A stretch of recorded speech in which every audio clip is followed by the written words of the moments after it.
Amigos de Latinoamérica en vivo, continuamos con más de lo que ocurre en Venezuela y en el mundo con el tema prioritario del día de hoy. La oposición de Venezuela continúa sus protestas contra el gobierno de Nicolás Maduro, que cumplen hoy 2 semanas continuas. Pero pareciera que se ha convertido en una especie de espiral. La oposición marcha, es reprimida, vuelve a la calle y sin embargo el gobierno no cede.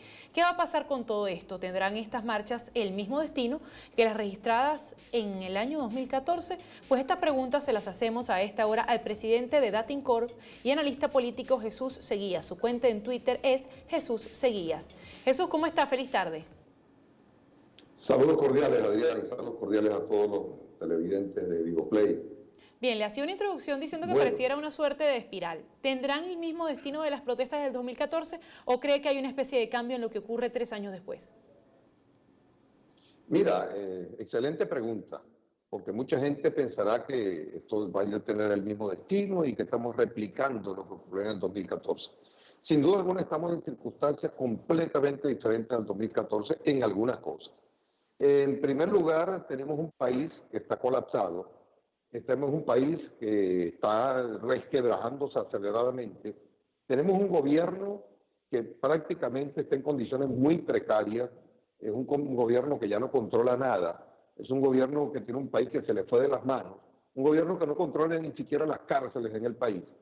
Es decir, estamos ante un gobierno que está desvariando y para rematar comete el gran desacierto de declararse en dictadura una vez que disuelve la Asamblea Nacional, porque sigue disuelta la Asamblea Nacional, una vez que suspende los procesos electorales establecidos en el cronograma constitucional. Es decir, un gobernador y un alcalde no pueden durar más de 4 años, ni un día más ni un día menos.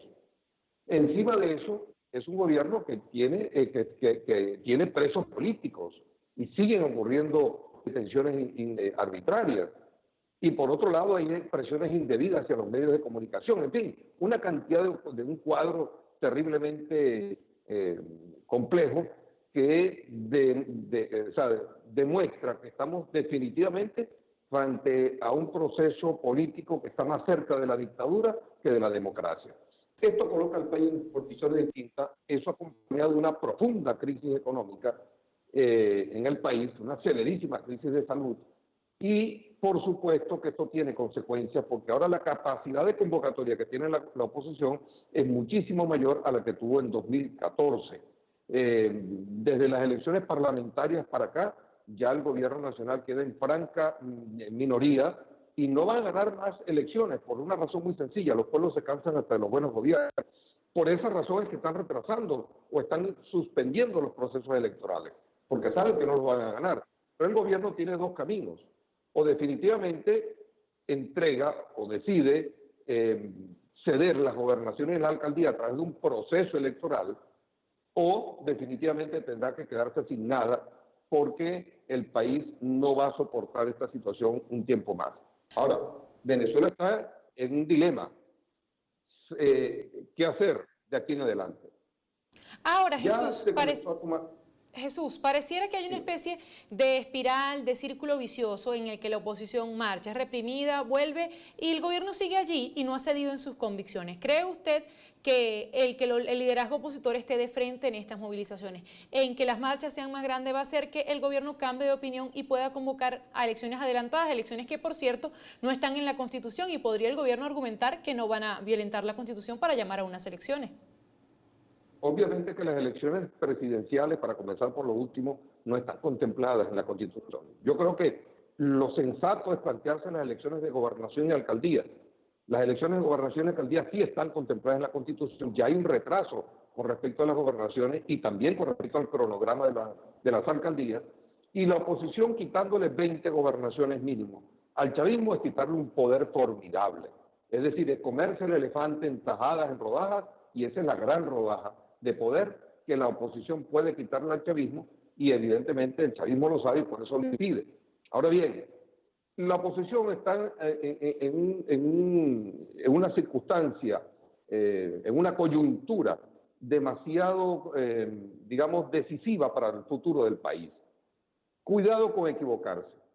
En este momento existe la convocatoria a la calle pero hay quienes la están convirtiendo en convocatoria ya a un alzamiento definitivo de la población civil para propiciar el alzamiento definitivo de la población militar, para pedir la renuncia o sustituir al presidente Maduro. Es decir, están pidiendo pues la cabeza del presidente Maduro para con ello, creyendo ellos, que va a superarse la crisis del país. Por otro lado, hay quienes piensan que hay que convocar elecciones regionales, municipales, pedir la liberación de los presos políticos, el corredor humanitario y finalmente establecer el respeto a las instituciones, entre ellas la Asamblea Nacional. Esos 4 puntos son los que está planteando una parte de la oposición. Hay quienes piensan que lo que hay que hacer es quitarle la cabeza a Maduro y se oponen a cualquier negociación que implique procesos electorales en este instante que no contemple la elección presidencial. Pues yo creo que eso es un terreno peligroso porque en primer lugar no puede seguir convocando a la gente para marchas cíclicas que no llegan a ninguna parte. En segundo lugar, convocar a la rebelión, digamos, no la rebelión, sino a crear focos de conflictos en muchos puntos en el país a través de lo que llamaban las guarimbas y empezar a incendiar cosas, destruir bienes públicos y privados. Yo creo que eso no va a contribuir a nada. Es más, creo que hasta el gobierno está propiciando este escenario, obviamente porque les conviene. En un escenario de guarimbas, el gobierno tiene más que ganar que perder, porque ellos tienen un poder de coacción formidable. En un escenario de un pueblo echado a la calle masivamente, las cosas serán completamente distintas, porque en este instante, ¿qué hace falta para que haya un cambio en el país? En primer lugar, un país lanzado a la calle en forma pacífica, contundente, con grandes demostraciones masivas de calle, para que eso haga que la comunidad internacional actúe también por su parte de manera contundente.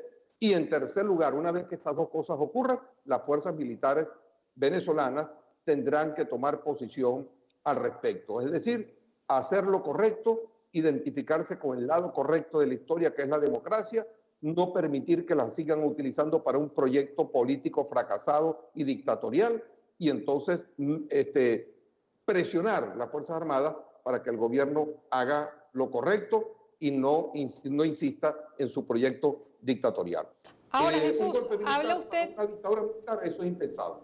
Habla usted de comerse el elefante por pedacitos. Ese elefante por pedacitos, pues, prevería tener las elecciones regionales e ir así escalando mayor liderazgo. Sin embargo, hay sectores de la oposición en los que no creerían en este escenario y consideran que es un caramelo lo que el presidente Nicolás Maduro dijo este fin de semana de estar ansioso de convocar elecciones. ¿Cómo controlar tanto al liderazgo opositor y a la gente que en este momento tiene una desesperación porque el gobierno cambia de un día para otro?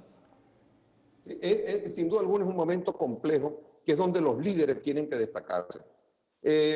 Mira, Adriana, hay quienes piensan que se van a comer un elefante en el mismo tiempo en que se comen un cuarto de pollo, en una sola sentada. Y están equivocados. Ese es el error opositor durante 18 años, que apenas obtenían una pequeña victoria y ya creían que era el momento de quitarle la cabeza a Hugo Chávez a Nicolás Maduro, no dándose cuenta que este es un gobierno que ha acumulado un poder de coacción inmenso, que tú no te lo puedes comer de una sola sentada, sino en rebanada. Le quitamos la Asamblea Nacional, ahora quitémosle las gobernaciones, las alcaldías, y ya comienza, y cuando venga a ver, lo tiene contra la pared. Porque no es tanto las gobernaciones que conquiste la oposición, sino las gobernaciones que pierde el chavismo. Son cuotas de poder importantísimos que perdería el chavismo, y eso tiene peso, mucho más peso que la Asamblea Nacional. Por eso es que no es comparable haber ganado la Asamblea Nacional con las gobernaciones y las alcaldías. Son dos cosas distintas. La Asamblea Nacional es para determinar leyes. Las gobernaciones y alcaldías sí manejan poder real.